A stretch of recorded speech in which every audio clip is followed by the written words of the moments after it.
Hello दोस्तों, बुनियाद education hub में आप सभी का स्वागत है। दोस्तों, जीके की 50 क्वेश्चन है, वेरी इंपॉर्टेंट क्वेश्चन है। अगर आप चैनल पर नए हो तो चैनल को सब्सक्राइब जरूर कर लेना और बेल आइकन जरूर दबा देना ताकि आपको नोटिफिकेशन सर्वप्रथम मिल सके। दोस्तों, इसमें एक नंबर क्वेश्चन है कि दास कैपिटल ये किसकी रचना है। तो आपको याद रखना, ये जो दास कैपिटल रचना है ये कार्ल मार्क्स की है। किसकी है? कार्ल मार्क्स की है। और कार्ल मार्क्स ने ही सर्वप्रथम कहा कि दुनिया के मजदूर एक हो जाओ। दुनिया के मजदूर एक हो जाओ, ये नारा किसने दिया था? दुनिया के मजदूर एक हो जाओ, ये नारा किसने दिया था? तो आपको याद रखना, कार्ल मार्क्स ने दिया था। और ये जो दास कैपिटल जो रचना है ये किसकी है? तो आपको याद रखना, कार्ल मार्क्स की। फिर देखिए दोस्तों, 2 नंबर क्वेश्चन है कि मोहम्मद गजनवी ने सोमनाथ मंदिर को कब लूटा था। दोस्तों, जो मोहम्मद गजनी ने जो सोमनाथ मंदिर को जो लूटा था, तो आपको याद रखना 1025 ईस्वी सन में। कब लूटा था? 1025 ईस्वी सन में। इसके अलावा और भी ये भी क्वेश्चन पूछा जाता है कि ये सोमनाथ का मंदिर है कहाँ। तो दोस्तों, आपको याद रखना, ये सोमनाथ का मंदिर है गुजरात में। कहाँ है? गुजरात में। इस मंदिर का निर्माण किसने करवाया था? तो इस जो मंदिर का निर्माण करवाया था, तो आपको याद रखना, गुजरात के सोलंकी शासकों ने। किसने? गुजरात के सोलंकी शासकों ने इस मंदिर का निर्माण करवाया था। ये मंदिर है किसका? तो ये आपको याद रखना, भगवान शिव का। दोस्तों, आपको याद रखना कि जो सोमनाथ मंदिर है वो गुजरात में है। सोलंकी शासकों ने इसका निर्माण करवाया था गुजरात के। और ये किसका है? तो भगवान शिव का है। और मोहम्मद गजनी ने इसे कब लूटा था? तो आपको याद रखना 1025 में लूटा था। फिर आगे वाला 3 नंबर क्वेश्चन है, इसमें दे रखा है कि कौन सा अभयारण्य एक सींग वाले गेंडों के लिए प्रसिद्ध है। तो दोस्तों, वो है काजीरंगा अभयारण्य। कौन सा अभयारण्य? काजीरंगा। जो कहाँ है? तो आपको याद रखना, असम में। इसके बारे में आप याद रखना, ये एक सींग वाले गेंडों के लिए प्रसिद्ध अभयारण्य है। 4 नंबर क्वेश्चन है कि तैमूर लंग ने दिल्ली को कब लूटा था। दोस्तों, तैमूर लंग के बारे में आप याद रखना, ये तुर्की का शासक था। कहाँ का शासक था? तुर्की का शासक था। और इसने दिल्ली को कब लूटा था? तो आपको याद रखना, 1398 में इसने क्या किया था? दिल्ली को लूटा था। और दिल्ली जो सल्तनत का जो अंत है वो किसने किया था? वो तैमूर लंग ने ही किया था। किसने किया था? तैमूर लंग ने किया था। और इसके बाद में और दिल्ली पर किसका शासन होता है? लोधी वंश के शासकों का शासन होता है। और लोधी वंश का जो संस्थापक था तो वो आपको बहलोल लोधी था। ये आपको मैंने पहले बता दिया था। फिर देखिए दोस्तों, 5 नंबर क्वेश्चन है कि शेरशाह सूरी को कहाँ दफनाया गया था। उसको शेरशाह सूरी के बारे में आप याद रखना, एक सूर शासक था। इसको बिहार के सासाराम में दफनाया गया, एक झील के किनारे, ठीक है ना, झील के मध्य और एक तालाब के मध्य, ठीक है ना। तो यहाँ आपको याद रखना, सासाराम में इसको यहाँ दफना गया। और शेरशाह सूरी के बारे में दोस्तों आपको याद रखना, शेरशाह सूरी और जो मारवाड़ के शासक था मालदेव। शेरशाह सूरी और जो मारवाड़ के शासक थे मालदेव, इनके बीच में एक युद्ध हुआ था, गिरी सुमेल का युद्ध। कौन सा युद्ध हुआ था? गिरी सुमेल का युद्ध। और इसमें दोस्तों शेरशाह की सेना में जो सैनिक थे वो थे 80,000। कितने थे? 80,000।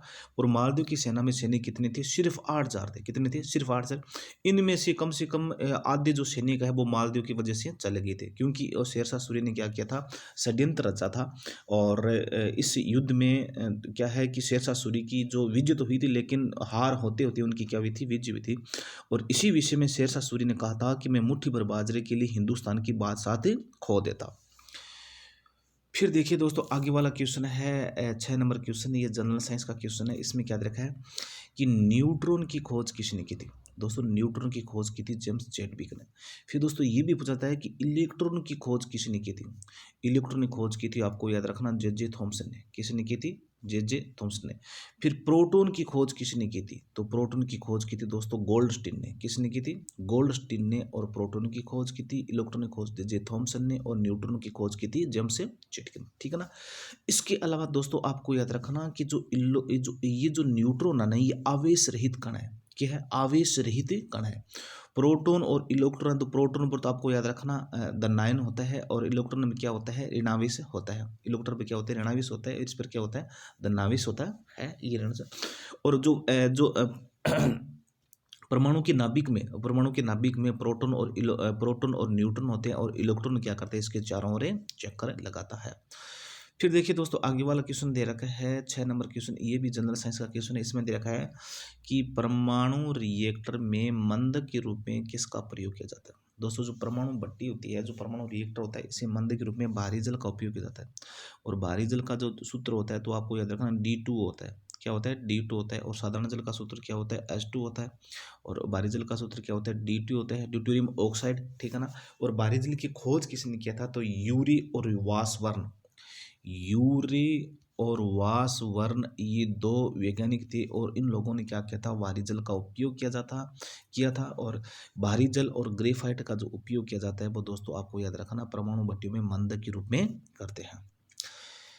फिर आगे वाला क्वेश्चन है 8 number question, very important question है दोस्तों। वीडियो अच्छा लगे तो वीडियो अंत तक जरूर देखना और अपने दोस्तों को शेयर करना। अगर आप चैनल पर नए हो तो चैनल को सब्सक्राइब जरूर कर लेना और बेल आइकन जरूर दबा देना ताकि आपको नोटिफिकेशन सर्वप्रथम मिल सके। 8 नंबर क्वेश्चन है कि विश्व का सबसे छोटा महाद्वीप कौन सा है। दोस्तों विश्व का सबसे छोटा महाद्वीप है वो ऑस्ट्रेलिया। कौन सा महाद्वीप है, ऑस्ट्रेलिया। और सबसे बड़ा महाद्वीप कौन सा है, यूरोप। ये आपको याद रखना।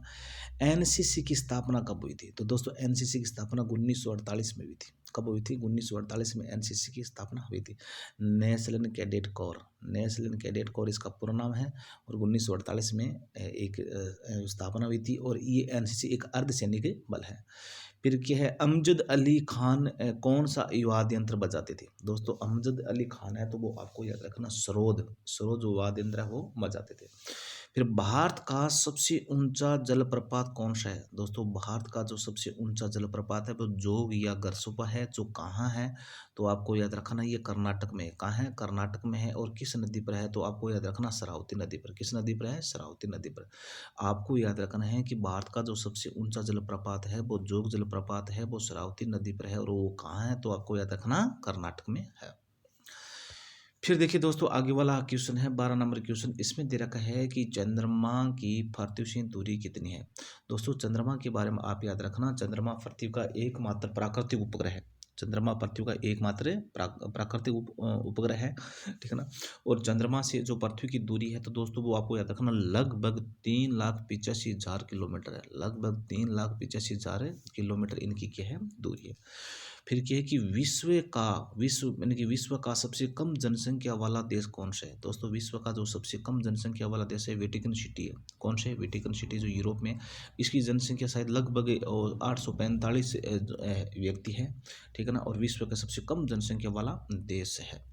फिर देखिए दोस्तों आगे वाला है जो 14 नंबर क्वेश्चन। इसमें दे रखा है कि भारत में सोने की खान कहाँ है। दोस्तों भारत में जो सोने की खान है वो कोलार में। और कोलार कहाँ पड़ता है, तो आपको याद रखना कर्नाटक में, ठीक है ना। ठीक है ना। सोने की खान क्या है, तो हीरे की खान पूछ लें तो आपको याद रखना पन्ना। ये पन्ना कहाँ है, तो आपको याद रखना मध्य प्रदेश में, ठीक है ना। हीरे की खान के लिए तो पन्ना प्रसिद्ध है और ये कहाँ है, मध्य प्रदेश में। लेकिन सोने की खान कहाँ है, तो कोलार। और कहाँ है, तो आपको याद रखना कर्नाटक में। और वैसे दोस्तों आपको याद रखना कि जो भारत है ना ये विश्व में सोने का सबसे बड़ा उत्पादक उपभोक्ता देश है। उत्पादक नहीं, उपभोक्ता देश है। और उत्पादक में किसका प्रथम स्थान है, तो चीन। सोने का विश्व में सोने का सबसे बड़ा जो उत्पादक देश है वो तो है चीन। और उपभोक्ता देश है ना वो भारत है। उपभोक्ता देश कौन सा है, तो भारत। ये आपको इंपॉर्टेंट है तो ये आपको याद रखना। फिर भारतीय संविधान में कितनी अनुसूची है। दोस्तों भारतीय संविधान में आपको याद रखना 12 अनुसूचियाँ। कितनी अनुसूची है, तो आपको याद रखना 12 अनुसूचियाँ। सूर्य का प्रकाश सूर्य का प्रकाश चंद्रमा से पृथ्वी तक चंद्रमा से पृथ्वी पहुंचने में कितना समय लगता है। दोस्तों एक चीज़ याद रखना कि चंद्रमा का कोई प्रकाश नहीं है, ठीक है ना। सूर्य का प्रकाश क्या पड़ता है, चंद्रमा पड़ता है। और चंद्रमा से वो परावर्तित होकर फिर वो पृथ्वी की धरती पर अपना पृथ्वी पर ये जो प्रकाश पड़ता है, ठीक है ना। और उसे कितना समय लगता है, तो 1.3 सेकंड का समय। कितना लगता है दोस्तों, आपको याद रखना 1.3 सेकंड का समय लगता है। फिर देखिए दोस्तों ये क्वेश्चन आ ही गया कि पन्ना। ये पन्ना आपको याद रखना दोस्तों मध्य प्रदेश में। ये खान किसके लिए प्रसिद्ध है, दोस्तों आपको याद रखना हीरे के लिए खान है, ठीक है ना। पन्ना खान का है दोस्तों याद रखना ये मध्य प्रदेश में। ये किसके लिए प्रसिद्ध है, तो हीरा की खान के लिए प्रसिद्ध है, ठीक है ना। फिर देखिए दोस्तों कोहिनूर हीरा। कोहिनूर हीरा का कहाँ से निकाला गया था। दोस्तों आपको याद रखना एक गोलकुंडा खान है, गोलकुंडा खान है। और गोलकुंडा खान से तो आपको याद रखना ये कोहिनूर हीरा का क्या है, निष्कासन किया गया था, ये निकाला गया था। और कोहिनूर हीरा दोस्तों आपको याद रखना ये कि विश्व प्रसिद्ध है। और वर्तमान में जो कोहिनूर हीरा है वो इंग्लैंड के महारानी के मुकुट में लगा हुआ है। फिर देखिए दोस्तों आगे वाला 18 नंबर क्वेश्चन है। इसमें दे रखा है कि नील नदी का उपहार कौन सा देश है। दोस्तों एक चीज तो याद रखना कि नील नदी विश्व की सबसे लंबी नदी है। नील नदी सबसे लंबी नदी है। और ये मुख्य रूप से मिस्र देश का मुख्य नदी है, ठीक है ना। वैसे तो ये 3-4 देशों में बहती है लेकिन मुख्य रूप से क्या है, मिस्र देश है। और इसीलिए से मिस्र का इसे उपहार कहते हैं, ठीक है ना। और मिस्र की जो राजधानी है काहिरा, मिस्र की राजधानी काहिरा इसी नील नदी के किनारे है। फिर देखिए दोस्तों, जय जवान जय किसान और जय विज्ञान का नारा किसने दिया था? दोस्तों आपको याद रखना, जय जय जवान और जय किसान का जो नारा दिया था तो वो लाल बहादुर शास्त्री ने दिया था। किसने दिया था? लाल बहादुर शास्त्री ने दिया था। लेकिन जय जवान जय किसान और जय विज्ञान का नारा किसने दिया था? तो आपको याद रखना, अटल बिहारी वाजपेयी ने दिया था। ठीक है ना। जो पोखरण में जो परमाणु परीक्षण हुआ था और उसमें अटल बिहारी वाजपेयी ने ये जय जवान जय किसान जय विज्ञान का नारा दिया था। फिर देखिए दोस्तों, 20 नंबर क्वेश्चन है, वेरी इंपॉर्टेंट क्वेश्चन। इसमें क्या दे रखा है कि गाना देश का पुराना नाम क्या है? तो दोस्तों गाना देश का जो पुराना नाम है वो गोल्ड कोस्ट है। क्या नाम है? गोल्ड कोस्ट है पुराना नाम। फिर उस्ताद जाकिर हुसैन का संबंध किस वाद्य यंत्र से? तो दोस्तों आपको याद रखना, जो उस्ताद जो जाकिर हुसैन है इनका जो संबंध है तो आपको याद रखना तबला से। किससे? तबला से इनका क्या है? संबंध है। अमेरिका की खोज किसने की थी? दोस्तों आपको याद रखना, जो अमेरिका की खोज है वो 1492 में और क्रिस्टोफर कोलंबस ने की थी। किसने की थी? 1492 में क्रिस्टोफर कोलंबस ने क्या की थी? अमेरिका की खोज की थी। ठीक है ना। फिर दोस्तों इसमें यह भी पूछा है कि भारत की खोज किसने की? भारत का समुद्री मार्ग की खोज किसने की थी? तो आपको याद रखना, Vasco D gamma. Vasco D gamma ने भारत के समुद्री मार्ग की क्या की थी?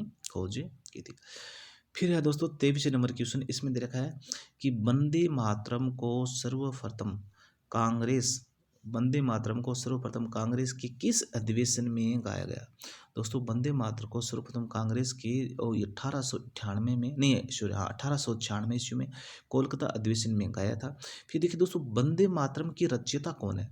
तो जो वंदे मातरम की रचयिता दोस्तों बंकिम चंद्र चटर्जी, या बंकिम चंद्र चट्टोपाध्याय वंदे मातरम की रचयिता है। ये सर्वप्रथम कब गाया गया? तो आपको याद रखना दोस्तों 1896 में कोलकाता में।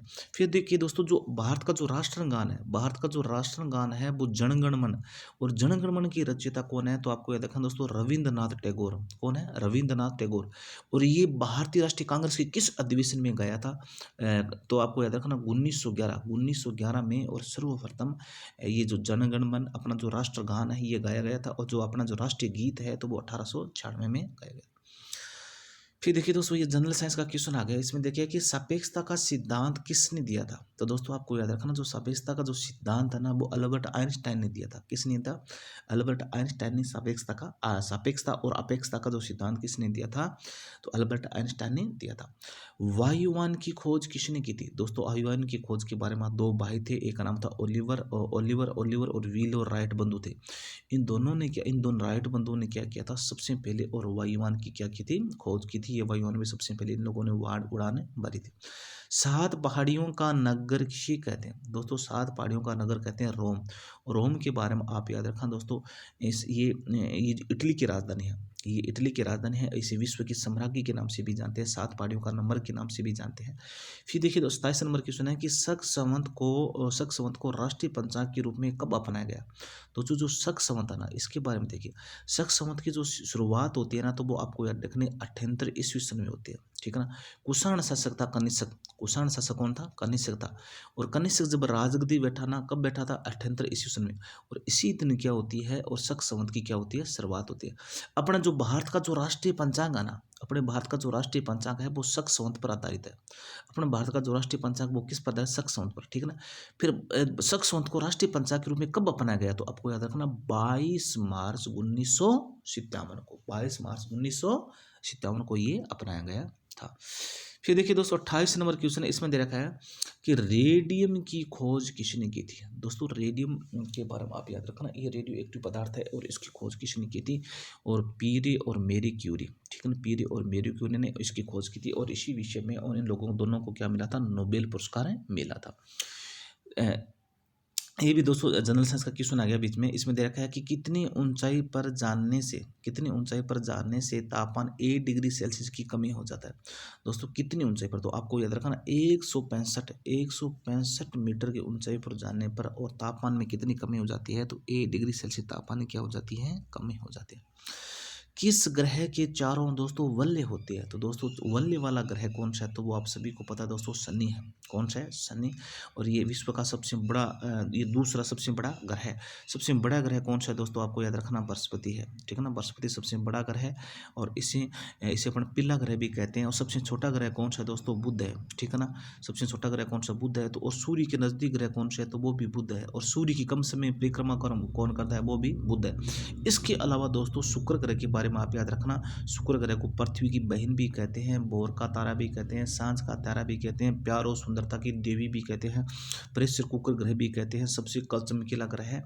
फिर देखिए दोस्तों आगे वाला है 31 नंबर क्वेश्चन। इसमें दे रखा है कि ये जो बैंक से संबंधित क्वेश्चन है, इसमें दे रखा है कि विश्व में सर्वाधिक शाखाओं वाला कौन सा बैंक है? विश्व में कौन सा भारतीय बैंक है जिसकी सर्वाधिक शाखाएं हैं? तो आपको दसना भारतीय स्टेट बैंक, एसबीआई, भारतीय स्टेट बैंक जिसे अपन कहते हैं एसबीआई। देखिए दोस्तों फिर भारत का पीछे क्वेश्चन पूछा गया कि भारत का केंद्रीय बैंक कौन सा है? तो रिजर्व बैंक है। और रिजर्व बैंक की स्थापना कब हुई थी? 1935 में हुई थी।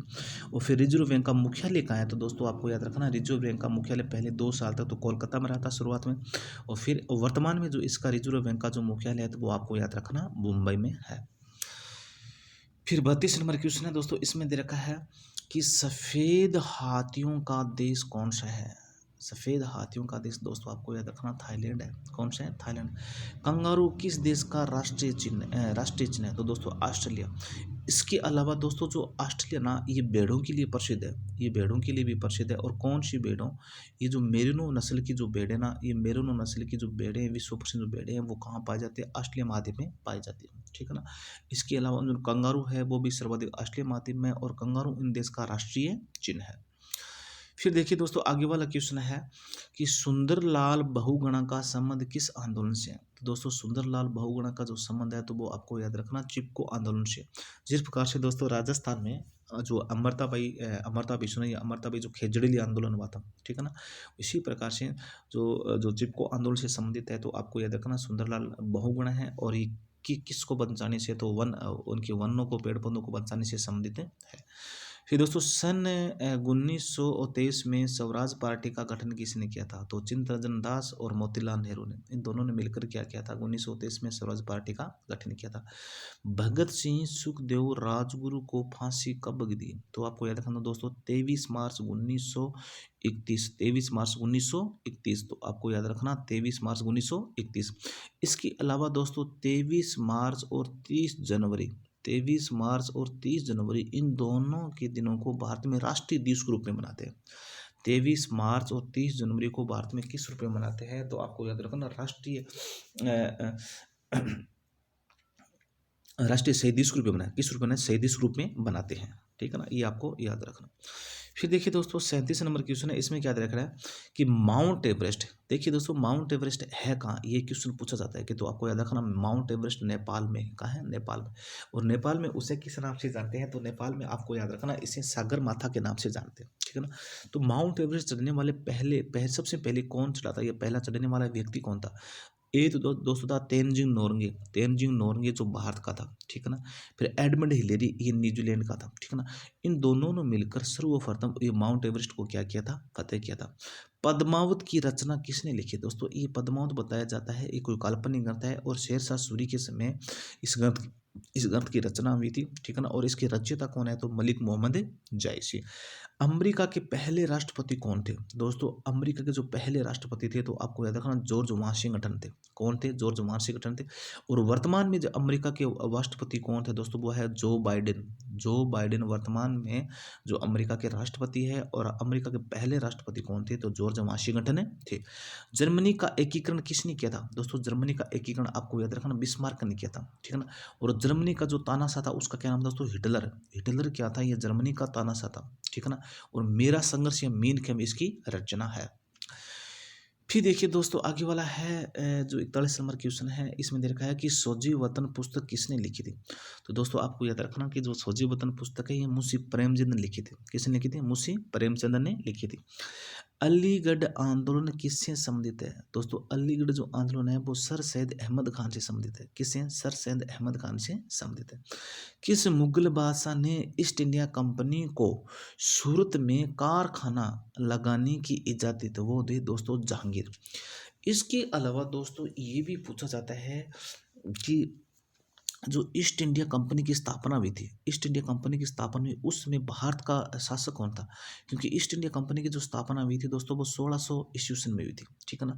और उसमें जो भारत का मुगल शासक था वो कौन था? अकबर था, ठीक है ना? अकबर था। और अकबर की मृत्यु कब होती है? तो 1605 में अकबर की मृत्यु होती है। लेकिन ईस्ट इंडिया कंपनी को सूरत में जो कारखाना लगाने की अनुमति देने वाला जो मुगल शासक कौन था? तो वो आपको याद रखना जहांगीर। और जहांगीर के दरबार में सर्वप्रथम अंग्रेज अधिकारी आए थे। फिर देखिए दोस्तों, भारत में पुर्तगालियों का प्रथम व्यापारी केंद्र कौन सा था? दोस्तों भारत में जो पुर्तगालियों का प्रथम व्यापारी केंद्र था वो गोवा था। कौन था? गोवा। और गोवा की राजधानी कौन सी है दोस्तों? वो गोवा की राजधानी है पणजी। ये भारत का क्षेत्रफल की दृष्टि से सबसे छोटा राज्य है। इसके अलावा दोस्तों पुर्तगालियों के बारे में आप याद रखना, पुर्तगाली ही पहले यूरोपीय थे। ये पुर्तगाली ही पहली कंपनी थी जो सर्वप्रथम भारत आए थे, ठीक है ना? सबसे पहले भारत आए थे और सबसे बाद में गए थे, ठीक है ना? और पुर्तगालियों के बारे में आपको दोस्तों याद करना, जो आपको 1498 में वास्को डी गामा, 1498 में वास्को डी गामा जो पहुंचा था, ठीक है ना? और वो कालीकट बंदरगाह पर पहुंचा था और वास्को डी गामा ने ही भारत की खोज की थी या भारत के समुद्री मार्ग की खोज की थी। तो इस प्रकार से आपको याद रखना, यूरोपीय कंपनियों में सबसे पहले पुर्तगाली कंपनी आए थे। कब आए थे? 1498 में आए थे, ठीक है ना? कौन आया था? वास्को डी गामा आया था। इसके अलावा और भी आए थे, ठीक है ना? और उनका जो मुख्य केंद्र कौन सा था? तो वो पणजी गोवा था। फिर देखिए दोस्तों, आगे वाला क्वेश्चन है 45 नंबर क्वेश्चन। इसमें दे रखा है कि किस पर्व वाले दिन और 1883 में स्वामी दयानंद की मृत्यु हुई थी? तो दिवाली के दिन दोस्तों मृत्यु हुई थी। और वो कहाँ हुई थी दोस्तों? राजस्थान के अजमेर में हुई थी। कहाँ हुई थी? राजस्थान के अजमेर में हुई थी। और दयानंद सरस्वती के बारे में दोस्तों आप सभी जानते हो। दयानंद सरस्वती के बारे में दोस्तों आप सभी जानते हो कि दयानंद सरस्वती ने, तो आपको याद रखना, दयानंद सरस्वती है, इसने आर्य समाज की स्थापना की थी। कब की थी? 1875 में की थी। और जो शुद्ध आंदोलन जो चलाया था वो किसने चलाया था दोस्तों? दयानंद सरस्वती ने ही चलाया था। कादम्बरी किसकी रचना दोस्तों? कादम्बरी की बाणभट्ट की है। ये बाणभट्ट किसके दरबार में रहता दोस्तों? बाणभट्ट ये हर्षवर्धन के दरबार में रहता था, हर्षवर्धन के दरबार में रहता था। और जो कादम्बरी जो रचना है तो ये किसकी है दोस्तों? आपको याद रखना, बाणभट्ट की है। फिर भारत के किस राज्य में जनसंख्या घनत्व सबसे कम है? दोस्तों भारत के दोस्तों दोस्तों अरुणाचल प्रदेश में और जनसंख्या घनत्व क्या होता है? सबसे कम है। भारत के अरुणाचल जो प्रदेश है इसमें जनसंख्या घनत्व क्या है? सबसे कम है। फिर देखिए दोस्तों, विश्व बैंक का मुख्यालय कहाँ है? दोस्तों विश्व बैंक का जो मुख्यालय है तो वो आपको याद रखना अमेरिका के वाशिंगटन डीसी में। अमेरिका के वाशिंगटन डीसी में तो विश्व बैंक का मुख्यालय है, WTO का मुख्यालय है। फिर देखिए दोस्तों 49 नंबर क्वेश्चन है, जनरल साइंस का क्वेश्चन आ गया। इसमें देखा है कि पेंशन की जो लीड होती है, पेंशन की जो लीड होती है वो किसकी बनी होती है? दोस्तों वो ग्रेफाइट की बनी होती है। और ग्रेफाइट के बारे में दोस्तों एक तरह का विद्युत का सुचालक होता है। अधातु होता है, अधातु होते हुए विद्युत का क्या होता है? सुचालक होता है। और ग्रेफाइट दोस्तों दोस्तों याद रखना ये कार्बन का अपरूप होता है। ये क्या होता है? कार्बन का अपरूप होता है। संविधान सभा की पहली बैठक कब हुई थी? दोस्तों संविधान सभा की जो पहली बैठक हुई थी 9 दिसंबर 1946 को हुई थी। और दोस्तों ये भी पूछा है कि संविधान सभा के पहले अस्थायी अध्यक्ष कौन थे? तो सच्चिदानंद सिन्हा थे। और संविधान सभा के प्रथम स्थायी अध्यक्ष कौन थे? तो डॉक्टर राजेंद्र प्रसाद थे। और डॉक्टर राजेंद्र प्रसाद भारत के प्रथम राष्ट्रपति भी थे और जैसे भारत के अजातशत्रु के नाम से भी जानते हैं। ये देखिए दोस्तों, अपने जो जीके के जो 50 क्वेश्चन कंप्लीट हो गए। वेरी इंपॉर्टेंट क्वेश्चन थे, बहुत अच्छे क्वेश्चन थे।